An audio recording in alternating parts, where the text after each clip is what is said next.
Okay, class, picking up where we left off at. Actually, we were supposed to close this parenthesis out here, so it'd be x minus 2, x plus 3, all over x plus 4, and 3x plus 1. Okay, and that was it for this problem. Now we go here to B.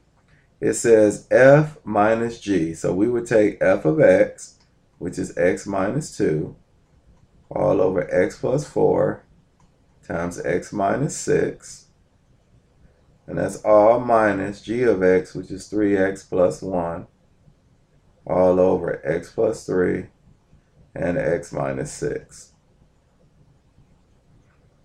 Okay, now, the first thing we need to do is find our LCD.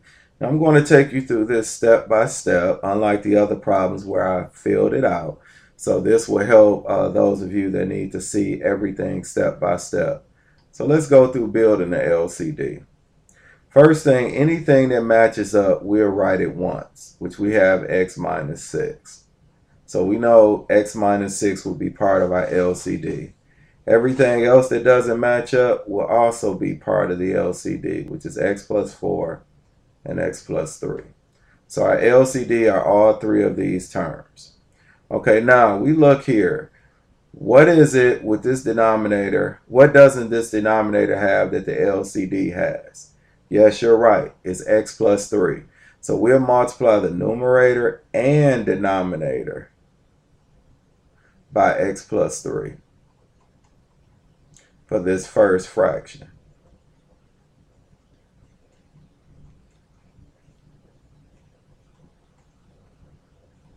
Okay, now we go to the second parenthesis.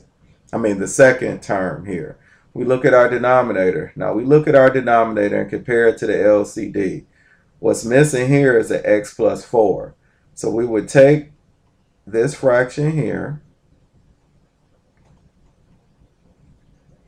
and multiply the numerator and denominator by x plus 4. So now our numerator here, when we multiply x plus 3 times x minus 2, that will give us x squared plus x minus 6. Now for our next fraction, we have to take 3x plus 1 times x plus 4. Now remember, whatever answer we get multiplying these, we have to take its opposite, because this negative means that when you multiply these two without the negative sign, you would take its opposite. So 3x and x will give us a positive 3x squared, so it'll actually be a negative 3x squared. Then 3x times 4 will give us 12x, and 1x will give us 1x. So 12x and 1x is 13x, so it'll be a negative 13x. And then finally, 1 times 4 is 4, and then we'll take its opposite, which will be negative 4.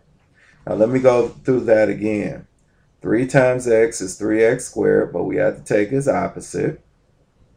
3x times 4x, we know is 12x. Matter of fact, this is what I'm going to do. I'm going to scroll down a little bit, and I'll multiply this down at the bottom. So we had 3x plus 1 times x plus 4. So we could show step by step. 3x and x is 3x squared. 3x and 4 is 12x. 1 times x is x, and 1 times 4 is 4. Okay, now we combine like terms. We had 3x squared, 12x and x is 13x, and then plus 4. Okay, now, because there's a negative sign in front of this value, all of these numbers would take the opposite sign. So this would be a negative 3x squared minus 13x minus 4. And this is how we got this answer. Okay, now our denominator will be our LCD, which would be x plus 3, x plus 4, and also x minus 6. Now we combine our like terms here. X squared minus 3x squared is a negative 2x squared. X minus 13x is a minus 12x. Negative 6 minus 4 will give us negative 10. All over x plus 3, x plus 4, and x minus 6. Now if we look here, we can factor out a negative 2. So we factor out negative 2, we will add x squared plus 6x plus 5 all over x plus 3, x plus 4, and x minus 6. Now, with this parenthesis here, we can actually factor this. X squared plus 6x plus 5. Now, like I said, I was going to show you every step to this problem. But first, I'll put the negative 2 up here, the x plus 3, x plus 1. Well, actually, it's supposed to be x plus 4. X plus 4. And then the x minus 6. Okay, so now we need to factor this here. Our a is 1, our b is 6, and our c is 5. Now we know our a times c gives us 5. The only factors of 5 are 1 and 5, and we know that that does equal 6 when you add them together.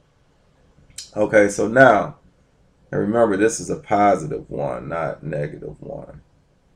Okay, so now we will have x squared plus x plus 5x plus 6. No, plus 5. Okay, so now we group the first two and we have x and we have x plus 1. We group the second two, we'll factor out a positive 5 and have x plus 1. So we add x plus 5 times x plus 1. So again, it'll be x plus 5 and x plus 1. So we'll put x plus 5 and x plus 1 in the numerator. Now, if you notice here, we have nothing that can be simplified here. So we could leave this as our final answer. And we're done.